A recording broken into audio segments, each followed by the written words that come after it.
देख ही रहो, खुद से तुझे यहाँ लाई हूँ, इसलिए इस गलत फहमी में बिल्कुल ना रहना कि तेरा मुझ पर कोई हक शक बनता है। वैसे शक्ल बॉडी बुरी नहीं है तेरी, गुड लक अच्छा है तेरा। आज दिल तुझ पर आ गया, लेकिन फ्लाइट वहीं तक है, उसके आगे ना उड़ियो। मुझे ना रोज एक ही एयरप्लेन से टेक ऑफ करना बड़ा बोरिंग लगता है।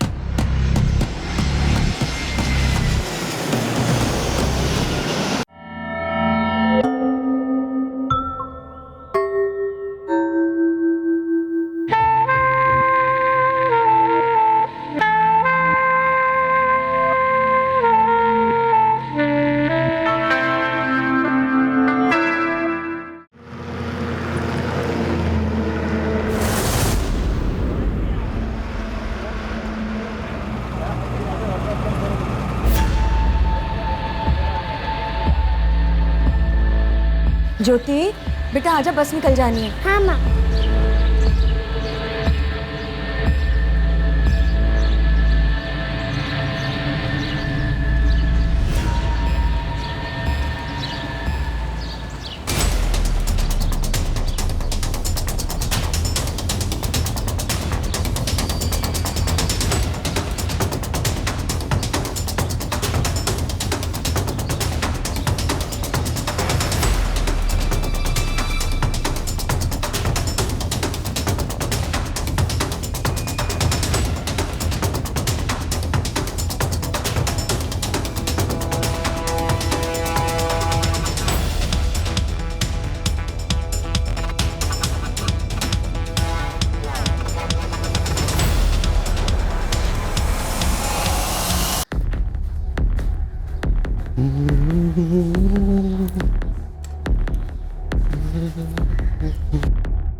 आता हूँ बाबूजी। संभाल के चलाना नितिन पुत्र। चंगा बाबूजी। चल रुक्मिनी, मैं जरा खेतों पे नजर घुमा के आता हूँ। हाँ जी।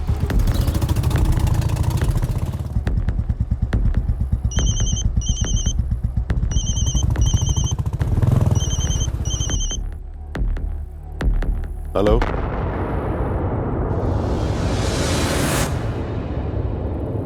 दिनेश।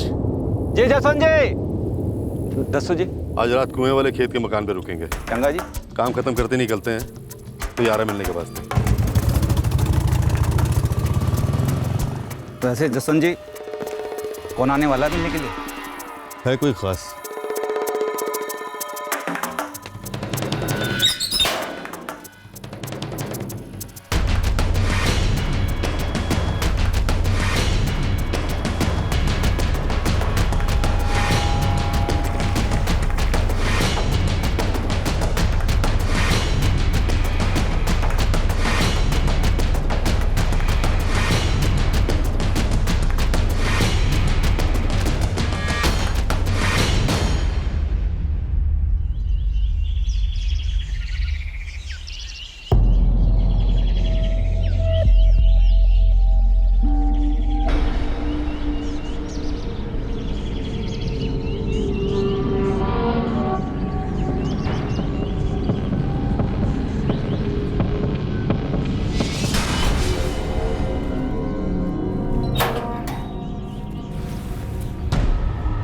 जसवंत जी।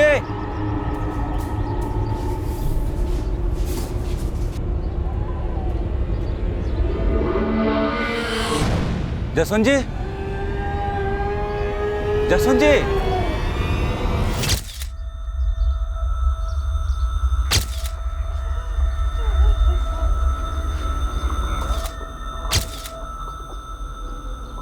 कल शाम को बाबूजी ने बीजी को कहा था कि वो यहाँ खेत वाले मकान में रुकेंगे रात को। आपके बाबूजी अक्सर इस मकान में रुकते थे? बाबूजी कोई काम होता था या कोई मिलने वाले ने आना होता था। इतनी रात को? किस काम से? किसी को कोई फसल वसल की बात करनी होती थी तो। या फिर पीना शीना होता तो? नहीं जी, बाबूजी तो शराब को टच भी नहीं करते थे जी। जसवंत जी का दोस्त और खेत संभालने वाला ये दिनेश मौर्य, इसे देखकर तो ऐसा लग रहा है इसने रात को जम के पी रखी थी। सर जी वही बात मेरी समझ में नहीं आ रही है जी कि दिनेश जी भी कुछ बोल नहीं पा रहे हैं कि क्या हुआ, कब हुआ और कैसे हुआ। दिनेश जी। अब खत्म हो गया सर जी। कैसे हुआ और किसने कर दिया ये? सर, ये दिनेश मौर्य तो अब भी काफ़ी नशे में है। हॉस्पिटल में एडमिट कराना पड़ेगा। समझ में नहीं आ रहा, कोई अजीब सा नशा किया है इस बंदे ने या फिर एक्टिंग कर रहा है? हाथ पैर बांधे गए पर मुंह नहीं बांधा गया। टॉर्चर के दौरान विक्टिम चिल्लाया तो होगा? बिल्कुल चिल्लाया होगा। शायद कातिल को किसी के सुनने का डर ही नहीं था। जहाँ पे मर्डर हुआ वो मकान खेतों के पीछे पीछे, दूर दूर तक और कोई दूसरा मकान नहीं। और विक्टिम के साथ जो दूसरा बंदा था दिनेश मौर्य, वो काफ़ी नशे में है। ब्लड सैंपल से ही पता चलेगा कि ऐसा क्या नशा किया था। मौत का वक्त तकरीबन 13 घंटे पहले, यानी कल 29 सितंबर रात 8 से 8:30 के बीच। 61 साल के थे जसवंत जी। एक बुजुर्ग को इतना टॉर्चर करके क्यों मारा गया होगा? बीजी, बाबूजी से मिलने कौन आया था बीजी? मुझे कहाँ कुछ बताते थे, और ये दिनेश को भी क्या हो गया है?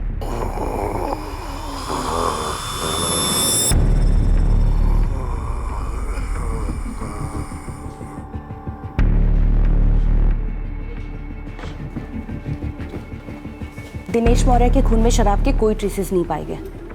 मुझे पहले से लग रहा था कि दिनेश मौर्य नशे में होने का नाटक कर रहा है। नहीं नहीं, ऐसा नहीं है। दिनेश मौर्य को नींद की गोलियों का नशा है। क्या? नींद की गोलियां? जी। अब उन्होंने इतना स्ट्रॉन्ग डोज कैसे लिया, ये तो उनके उठने के बाद ही पता चलेगा। ये होश में कब आएगा? शाम तक या फिर कल सवेरे।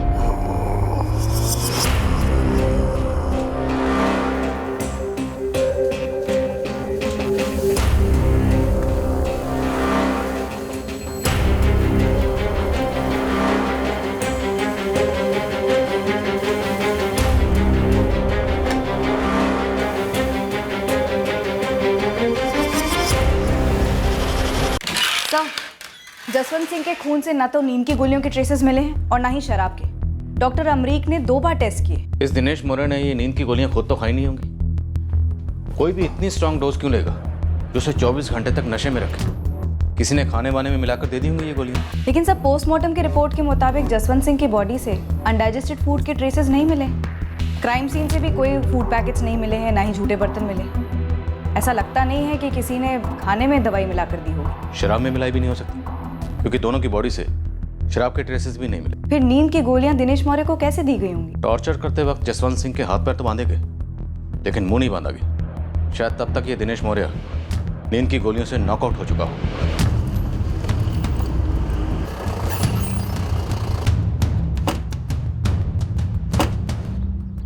जी 2 लोग आए थे, एक बंदा एक औरत, मोटरसाइकिल पर। जसवंत जी को मिलने आए थे? हाँ जी। दिनेश जी, नाम क्या था उनका? पता नहीं पुत्र, तुम्हारे बाबूजी बोले खास बंदे हैं बस।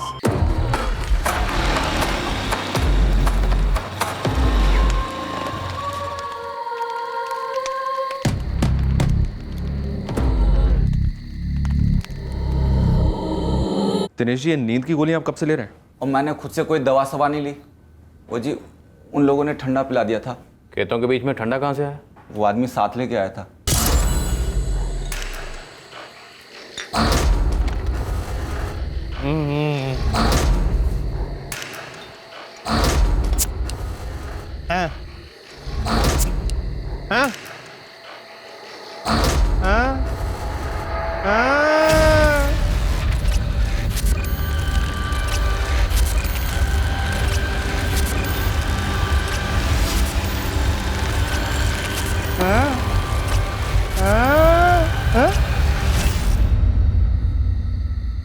याद ही नहीं जी कब कैसे आंख लग गई।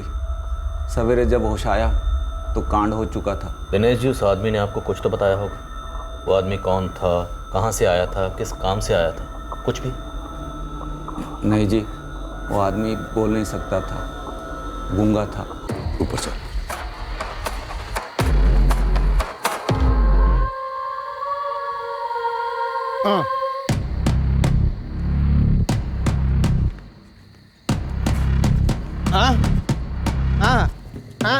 हाँ जी हाँ जी, बैठो बैठो। वो लोग कौन थे, क्या करने आए थे? बाबूजी ने कुछ भी नहीं बताया आपको? ना पुत्र, जसवंत जी ने कुछ नहीं बताया। मैं सामने से कैसे पूछता? वो औरत के साथ सीधा छत पे चले गए। नहीं जी, कैसे पहले भी खेतों पर ऐसे औरतें आती रहीं? सर आप ये क्या पूछ रहे हैं? बोले दिनेश जी, कि उस मकान पर इससे पहले भी औरतें आई हैं? मेरे सामने पहली बार हुआ।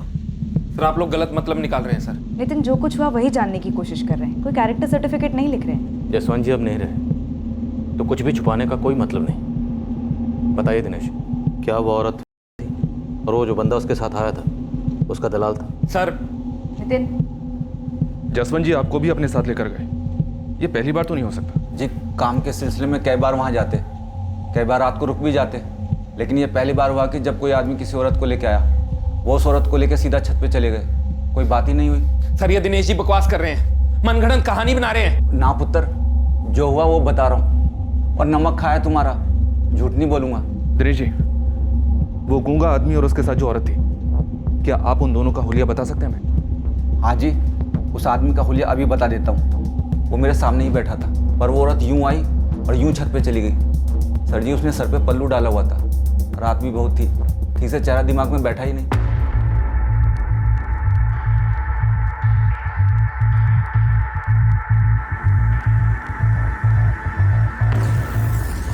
आप हुलिया तो सही से ही बता रहे हैं ना दिनेश जी? मैं गलत हुलिया क्यों बताऊंगा जी? जो देखा था वही बता रहा हूँ। उस गूंगे आदमी के बारे में दिनेश ने बताया।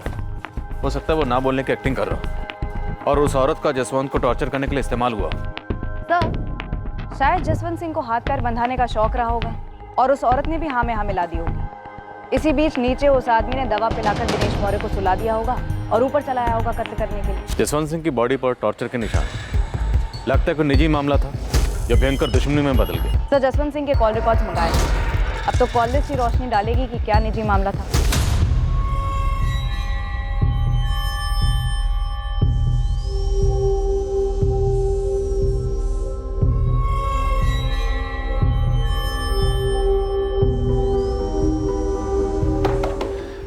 भाई साहब मेरा बिल बना दीजिए, मुझे जाना है।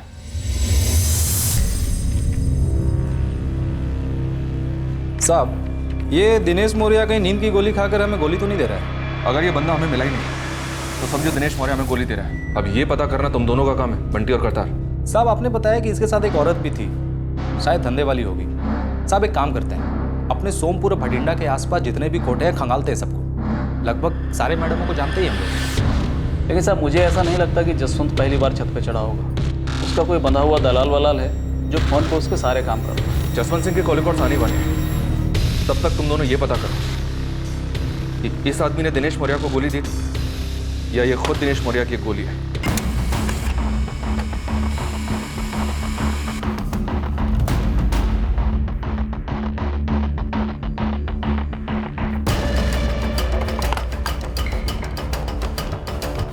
The number you have called is currently switched off.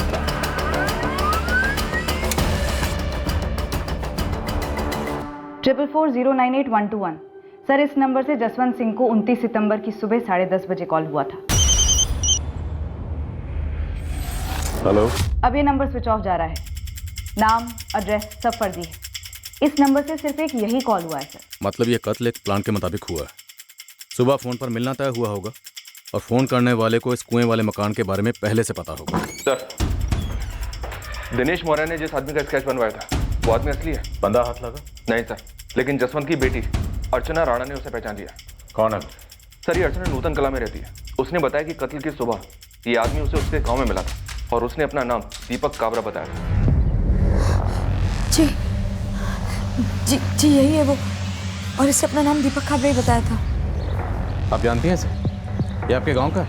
नहीं जी, जिस रात को मेरे बाबूजी को मारा गया उसी सुबह जब मैं अपनी बेटियों को स्कूल छोड़कर घर वापस लौटी तो घर पे धमक गया था।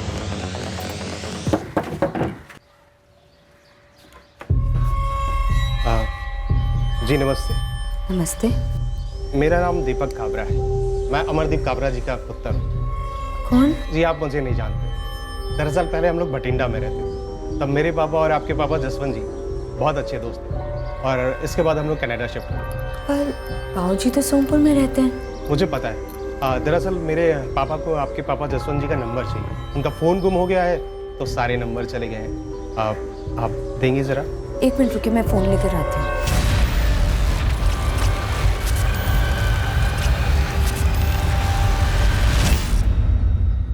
पता नहीं मैंने इसे नंबर क्यों दे दिया। इसे तो ये भी नहीं पता था कि बाबूजी रहते कहाँ हैं। पर अर्चना जी, इसके पास आपका एड्रेस कहाँ से है? हाय रब्बा, मैंने तो ये सोचा ही नहीं। नितिन, तुम्हारे बाबूजी का अमरदीप काबरा नाम का कोई दोस्त है क्या? जी, जहाँ तक मुझे याद आ रहा है ऐसा कोई दोस्त नहीं था बाबूजी का। पैंतरा हो सकता, आपके बाबूजी को लुभाने का, औरत का झांसा देकर। सर जी, आप फिर मेरे बाबूजी पे कीचड़ उछाल रहे हो। तो पहुँच दो तुम, मिट जाएगा। पर जो जान गई है ना, वो कभी वापस लौट कर नहीं आएगी। और अभी हमारा मकसद सिर्फ एक है, उस जान लेने वाले को पकड़ना। और नितिन, अभी तुम्हारा भी यही मकसद होना चाहिए, पता लगाओ कि किसका तुम्हारे बाबूजी से बैर था। अर्चना जी, आप भी दिमाग पे जोर डालिए, कुछ भी याद आए तो हमें बताइए। सर, हम 2 कदम आगे बढ़े। एक तो ये कि दीपक काबरा नाम का ये बंदा वाकई में है, और दूसरी बात ये बोल सकता है। कातिल यही है। जसवंत सिंह के बेटे नितिन के पीछे लग जाओ। पूरी पॉसिबिलिटी है कि घरेलू मामला हो सकता है। दिनेश मौर्य सिर्फ इस्तेमाल हुआ, या ये भी हो सकता है कि दिनेश मौर्य भी खुद इस साजिश का हिस्सा रहा हो। लेकिन सर, कातिल एक गवाह पीछे छोड़ जाने की गलती क्यों करेगा? ताकि दिनेश हमें उसके या उस लड़की के बारे में बता सके, और जसवंत जी के चरित्र पर एक सवालिया निशान खड़ा हो जाए। हमें इस दीपक काबरा को ढूंढ निकालना होगा। हालांकि इस कत्ल का मकसद अभी रोशनी में नहीं आया, और हौसला, मुझे लगता है ये केस कुछ और है।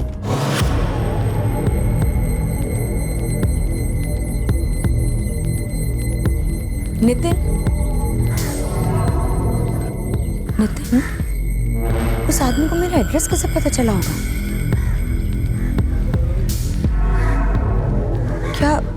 क्या वो हमारी जान पहचान में से है कोई? मुझे अगर कुछ पता होता तो मैं पहले ही बता देता, पुलिस वालों को भी और तुझे भी। मुझे भी उतना ही पता है जितना कि तुम सब लोगों को। पुलिस वालों को पता करने दो कि आखिर मामला क्या है। ऐसी भी क्या रंजिश थी किसी को, वो भी हमारे बाबूजी के साथ। चलता हूँ।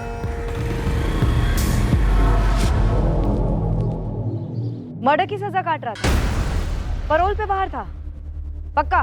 मैडम जी, खबर लोहे की तरह एकदम पक्की है।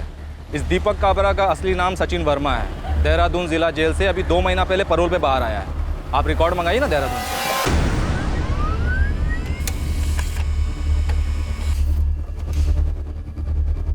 जी सर जी, यही था जो बोल नहीं सकता था।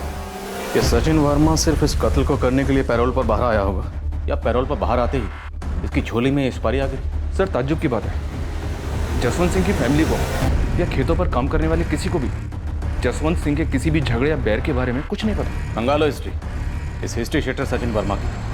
अब या तो इस सचिन वर्मा का जसवंत सिंह से कोई बैर रहा होगा, या फिर कहीं ना कहीं कोई और है जिसका जसवंत सिंह से बैर था और उसने सचिन वर्मा का इस्तेमाल किया होगा। सर, और उस शख्स को ये भी पता होगा कि जसवंत सिंह औरतों का शौकीन है, जो कि शायद जसवंत सिंह के करीबी लोगों को नहीं पता होगा।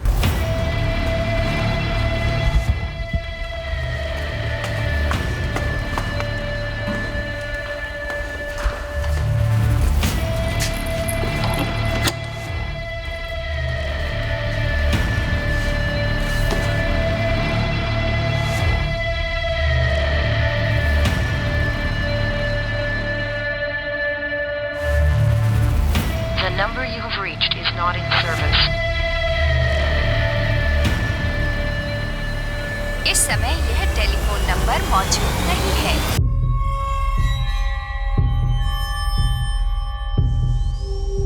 एक सिंगल रूम चाहिए। कितने दिनों के लिए सर? पक्का तो नहीं बता सकता, 3 दिन तो मान के चलो। आधार कार्ड या ड्राइविंग लाइसेंस है आपके पास? पिछले हफ्ते हमने कोर्ट में अर्जी दी है कि सचिन वर्मा को फरार घोषित किया गया। 2 महीने पहले सचिन वर्मा पैरोल पे छूटा हमारी जेल से। पहले वो हर हफ्ते आकर हाजिरी दिया करता था, और अब वो 2 हफ्ते से गायब है। हिस्ट्री क्या थी मर्डर की? सचिन वर्मा सरायगंज से, वहाँ किसी सुरेश जिंदल नाम के आदमी के मर्डर में कन्विक्ट था। और शायद आपको ये बात सुनकर हैरानी होगी, उस केस में भी एक औरत शामिल थी। कौन थी औरत? ये 2012 की बात है।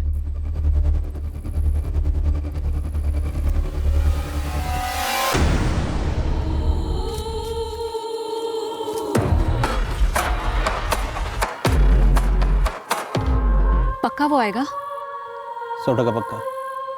मैंने सारी जानकारी निकाल रखी है।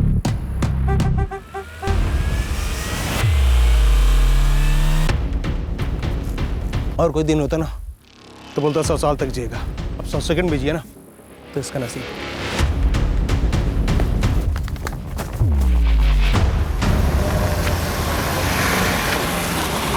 लिफ्ट चाहिए भाई, बैठो। लिफ्ट तो तुझे देनी है सुरेश जिंदल, चल।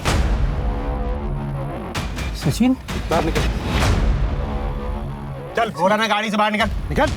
सचिन भाई तू समझ नहीं रहा भाई, देख जो कुछ भी हुआ अनजाने में, गोली मत चलाना भाई, मुझे इस बात का अफसोस है।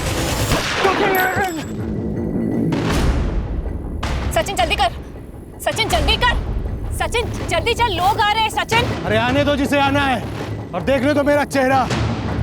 दुनिया को भी पता चलना चाहिए कि सचिन ने अपना बदला ले लिया है। तुम सब अपनी आंखें फाड़ के देख लो और दुनिया को अपना गला फाड़ के बता देना कि सचिन वर्मा ने सुरेश जिंदल को ठोक दिया है।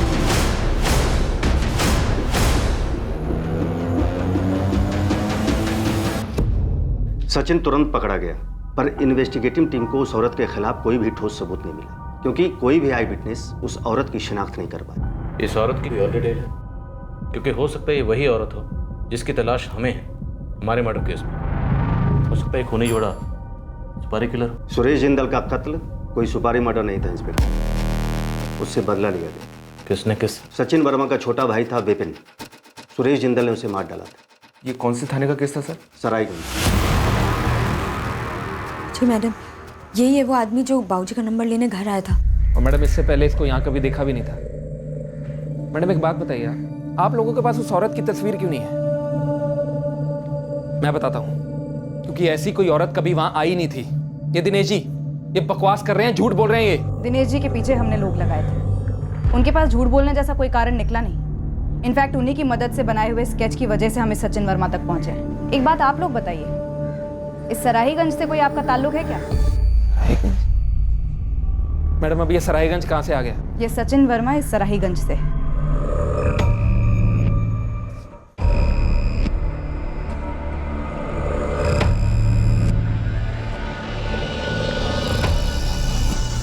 इस सचिन वर्मा की पत्नी और एक बेटा है सराहीगंज में। अनिता वर्मा नाम है इस सचिन की पत्नी का।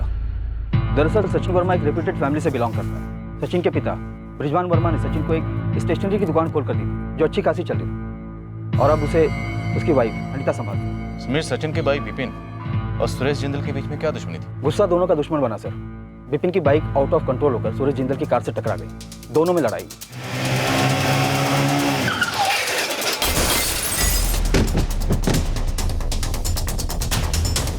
उसके ठीक 2 हफ्ते बाद सचिन वर्मा यहाँ सराहीगंज आया और उसने सुरेश जिंदल को गोलियों से भून दिया 6 राउंड सीने पर। सचिन वर्मा यहाँ था सरायगंज में? मतलब तब वो सरायगंज में नहीं था? नहीं, काफी अरसे से बाहर ही रहता था वो। औरत कौन थी उसके साथ? हमने उसे भी धर लिया था, पर कोई भी गवाह दावे से नहीं कह सका कि वो शूटआउट के वक्त सचिन के साथ थी, और वो खुद भी कह रही थी कि वो वहाँ थी नहीं। पर वो थी कौन? कोई सिमरन आर्या नाम था उसका। हमने उससे क्वेश्चनिंग भी की, उसकी एक फोटो भी हमारे पास है।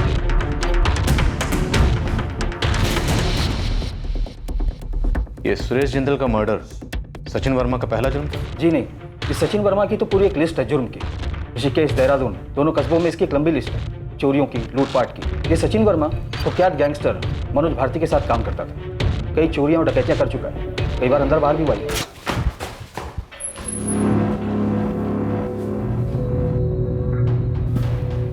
एक ही बात, हमने कुछ किया नहीं है और हमें कुछ पता नहीं है। चाहे कितनी भी पिटाई हो जाए, लेकिन मुंह नहीं खोलना है। हफ्ते भर में जमानत हो जाएगी तेरी।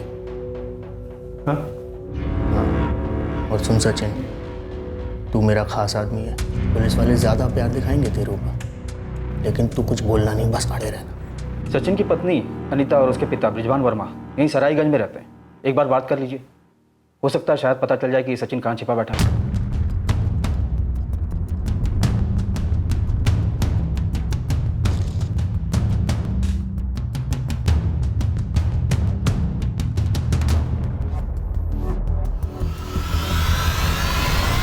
जी मैडम, यही थी वो औरत।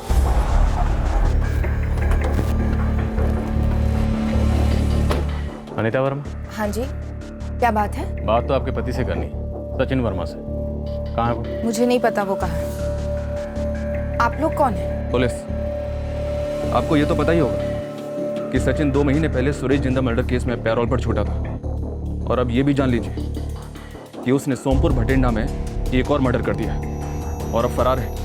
आप अपने पति सचिन को छुपाएंगे या सचिन के बारे में कुछ भी छुपाएंगे ना, तो आपको तकलीफ होनी ही होगी। कैसी तकलीफ होगी, जरा बताएं।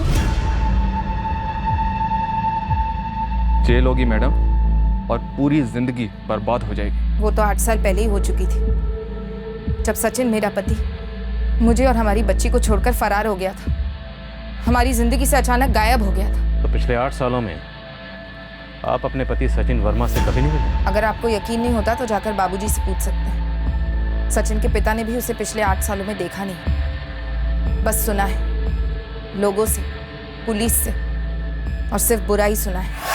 जब सचिन ने अपनी बीवी और बच्ची को पीठ दिखाई तब हमने मान लिया था कि हमारे 2 बेटे नहीं हैं, हमारा एक ही बेटा है, बिपिन। पर फिर बिपिन हमें हमेशा के लिए छोड़कर चला गया, पर हम बिखरे नहीं, समेट लिया हमने अपने आप को और आगे बढ़े। पर सचिन फिर आ धमका, बड़ा आया बदला लेने वाला। हमने चेहरा तक नहीं देखा उसका कई सालों से। इसे देखा है कभी? सुरेश जिंदल मर्डर केस में शायद यही सचिन के साथ थे, और हमारे यहाँ भी सोमपुर में जो कत्ल हुआ है उसमें भी ये सचिन के साथ थे। ये सचिन के साथ नहीं थी, सचिन इसके साथ था, पूरे लपेटे में था इसके। इंस्पेक्टर साहब, सिमरन औरत नहीं, अजगर है, अजगर। सिमरन यहीं सरायगंज की है? ये कहीं की नहीं, पहले यहाँ रहा करती थी, अब किसकी है, कहाँ की है, कोई नहीं जानता। यहाँ सरायगंज में घर कहाँ उसके? वो घरों के लिए बनी कहाँ इंस्पेक्टर साहब, वो तो घरों को उजाड़ने के लिए बनी। पहले खुद के घर को आग लगाई, फिर मेरे बेटे का घर फूंक डाला। उजड़े हुए जले हुए घर में भी कोई तो होगा जो सिमरन को पकड़ने में हमारी मदद कर सके। हाँ, क्यों नहीं है। जैसे हम तिल तिल जी रहे हैं, वैसे ही सिमरन का पति लक्ष्मण आर्या जी रहा है। जाकर देखिए कैसे अच्छे खासे आदमी को निगल कर निचोड़ गई है ये अजगर।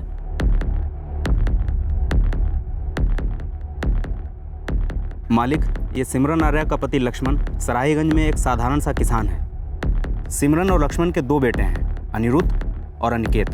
दोनों लक्ष्मण के साथ ही रहते हैं। वैसे 8 सालों से ये सिमरन यहाँ सरायगंज में किसी को नज़र नहीं आई है, सिवाय तब जब सुरेश जिंदल का मर्डर हुआ था, तब इस सिमरन का नाम आया था उन लोगों के मुंह से जिन्होंने सुरेश जिंदल का मर्डर लाइव देखा था।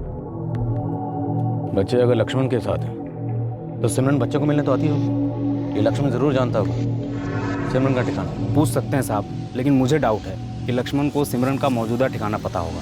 पर हाँ, शायद वो ये बता सके कि इन 8 सालों में सिमरन कहाँ कहाँ रही है, वहाँ से शायद कोई सुराग मिल सके। सचिन वर्मा और सोमपुर वाले जसवंत सिंह के बीच में कोई बैर कुछ पता चला? नहीं साहब, हाथ पैर मारे जा रहा हूँ, लेकिन दूर दूर का भी कोई कनेक्शन नज़र नहीं आ रहा है सचिन का जसवंत सिंह से। जी, मैं 3 साल पहले मिला था सिमरन के ही गाँव में। कौन सा गाँव? जी, देवबनी गाँव, बठिंडा जिला। सिमरन देवबनी की? देवबनी तो सोमपुर के बगल में। वो भागी क्यों थी? काश मुझे पता होता साहब। 8 साल पहले ये अनिरुद्ध हमारा 4 का था और छोटे वाला 2 साल का। साहब, एक सुबह सोकर उठा तो देखा ना ही दोनों बच्चे हैं और ना ही सिमरन है। कुछ पता चला? कहाँ चली गई महारानी मेरे पोतों को लेके? पूरे गांव में ढूंढ लिया माँ, किसी ने नहीं देखा। लक्ष्मण, लक्ष्मण, कुछ पता चला? हाँ, वो अपने कृपाल का है ना, हाईवे वाले। हाँ, उन्होंने देखा सिमरन और बच्चों को। हाँ, वो सचिन वर्मा के साथ। सचिन वर्मा?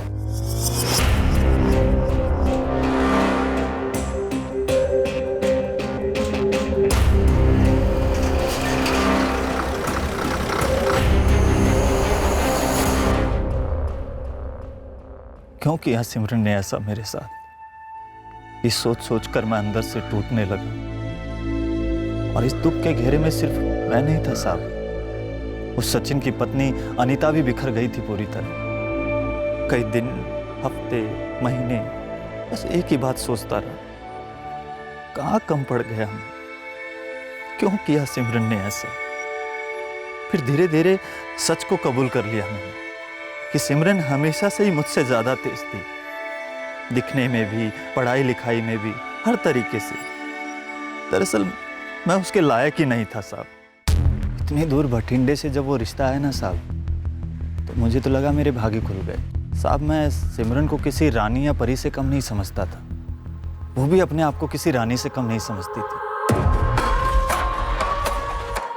4 साल की शादी में हमारे बीच कोई बहस नहीं हुई, कोई झगड़ा नहीं हुआ साहब। वो दिन को रात कहती तो मैं रात कहता, बस दिन रात उसी की सेवा में लगा रहता साहब। सिमरन हम सबको छोड़ के उस सचिन वर्मा के साथ भाग गई साहब। फिर धीरे धीरे लोगों की बातें कान पर पड़ी कि कैसे जब मैं खेत में खून पसीना बहा रहा था, सिमरन उस सचिन वर्मा के साथ किसी लॉज में इश्क लड़ा रही थी। देवबनी में कौन कौन रहता है सिमरन का? पूरा परिवार है साहब। हमारे जो ससुर हैं पुरुषोत्तम दहिया जी, वो भी हार चुके हैं सिमरन से। 3 साल पहले 2014 में मैं आखिरी बार मिला था सिमरन से साहब। तब वो सचिन जेल गया था, तो सिमरन ने ही सामने से फ़ोन किया था साहब। 2009 में एक सुबह अचानक चली गई थी बच्चों को लेकर, और अब 5 साल बाद क्यों बुलाया था मुझे कुछ मालूम नहीं था।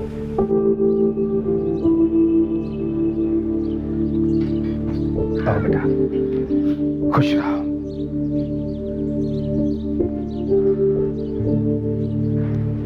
बैठो।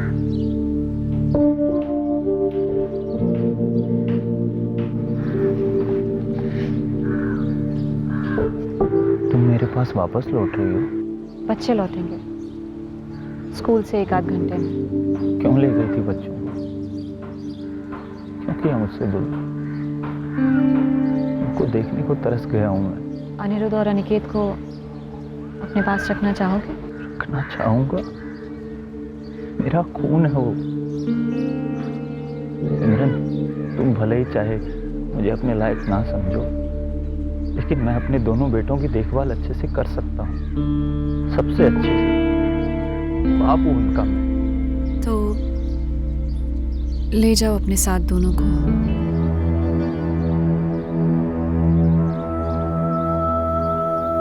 इतने सालों में बस वो एक बारी मैंने सिमरन को जज्बाती होते हुए देखा था साहब। सिमरन चाहती थी कि मैं दोनों बच्चों को अपने साथ ले जाऊं। अनिरुद्ध, अनिकेत, जाओ बेटा, तुम दोनों के लिए यही ठीक रहेगा।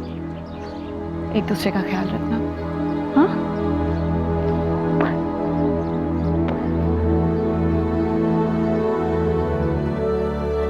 बस उस एक बार मैंने सिमरन की आंखें नम होती देखी थी साहब। लगा था कि हाँ, इस औरत के सीने में भी दिल, जो कम से कम अपने बच्चों के लिए ही सही, धड़कता तो है। तो आपने पूछा नहीं कि 5 साल बाद सिमरन बच्चों को छोड़कर क्यों जा रही थी? बोली परवरिश मुश्किल हो रही है साहब। मेरे लिए तो यूँ समझो उजड़ी जिंदगी में बाहर आ गई। देवबनी में सिमरन के घर पर कौन कौन है? बाप है, छोटी बहन पूजा, उसकी शादी हो चुकी है, कहाँ हुई कुछ नहीं पता। देवबनी के बगल वाले गांव सोमपुर में एक जसवंत सिंह नाम के आदमी का कत्ल हुआ है। पूरी संभावना है कि ये कत्ल सचिन वर्मा ने किया और सिमरन ने उसका साथ दिया।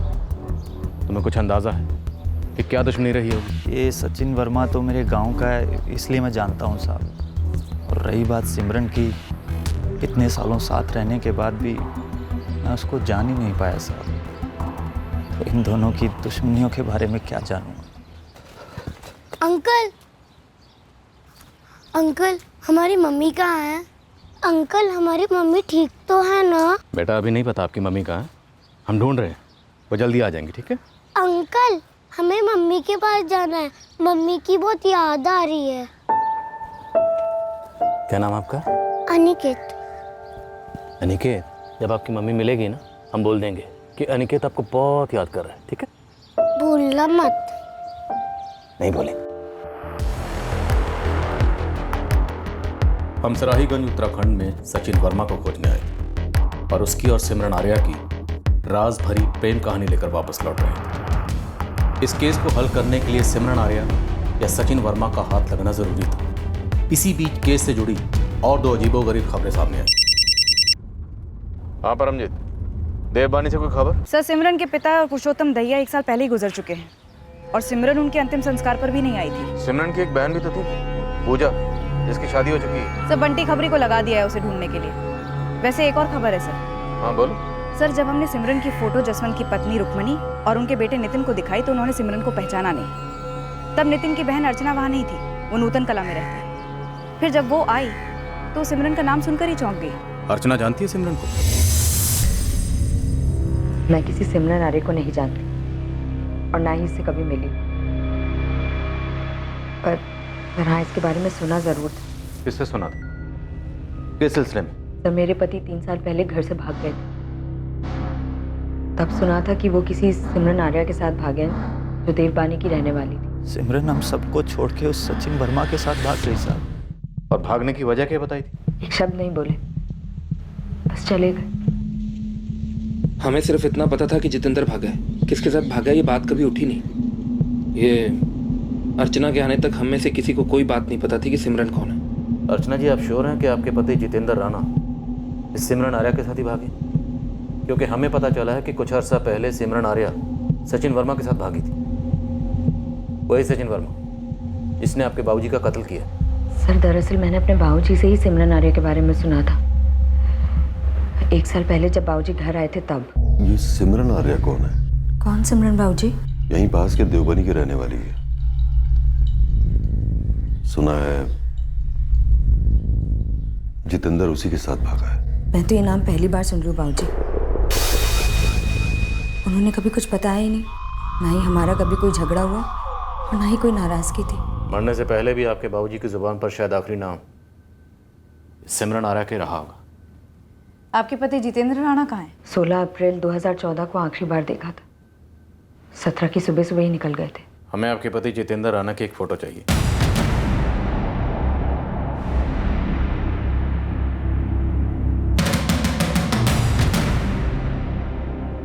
सर, जसवंत सिंह फैमिली ने एक बार भी जितेंद्र राणा का जिक्र तक नहीं किया। परमजीत, इस कत्ल का मकसद क्या रहा होगा? हमने शुरुआत की सचिन वर्मा से। एक हिस्ट्री शीट है, खूनी है। शुरुआत में हमें लगा कि सचिन वर्मा मेन मास्टर होगा और ये सिमरन आर्या उसके साथ रही होगी। पर अब लगता है कि सिमरन आर्या मेन खिलाड़ी, जो पहले सचिन वर्मा के साथ भागी और बाद में जसवंत के दामाद जितेंद्र राणा को भगा लेगी और अब वो भी गायब। सर, पहले तो हमें लग रहा था कि सिमरन का इस्तेमाल किया गया होगा जसवंत को लुभाने के लिए, और फिर सचिन वर्मा ने अपना काम कर दिया होगा, उसे खत्म कर दिया होगा। पक्का यही हुआ होगा या साजिश कुछ और रही होगी? सर, एक खबर मिली है। यहाँ भीषम नगर में सूरज गौर नाम का एक बंदा है जो कि सिमरन का कॉलेज का दोस्त है, और 2 हफ्ते पहले सिमरन इससे मिलने भी आई थी। इस सूरज गौर पर नजर रखी हुई है सर। इस वक्त वो अपने घर पर ही है।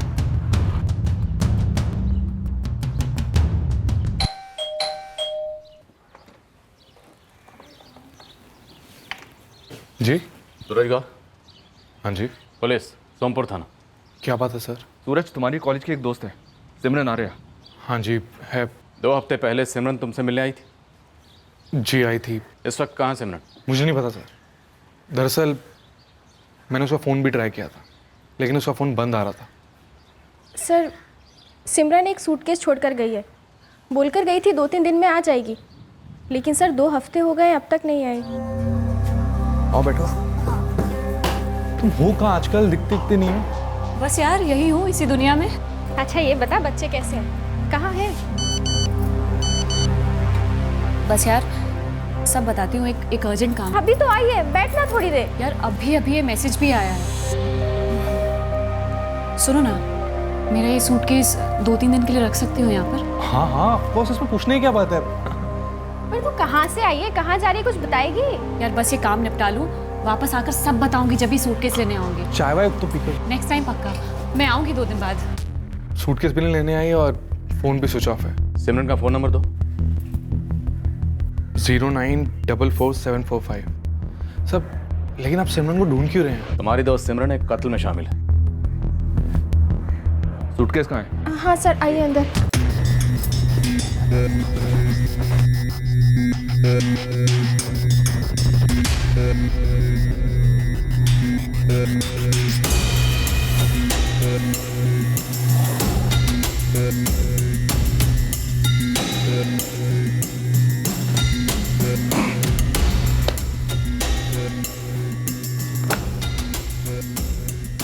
लॉक खुला?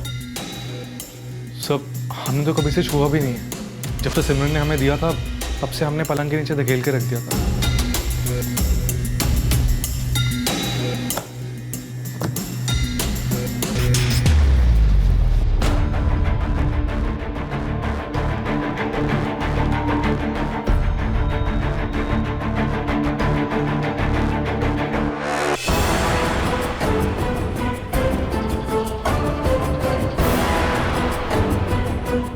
सर ये तो कोई बॉम्ब लगता है। बॉम्ब स्क्वाड का ब्लॉक।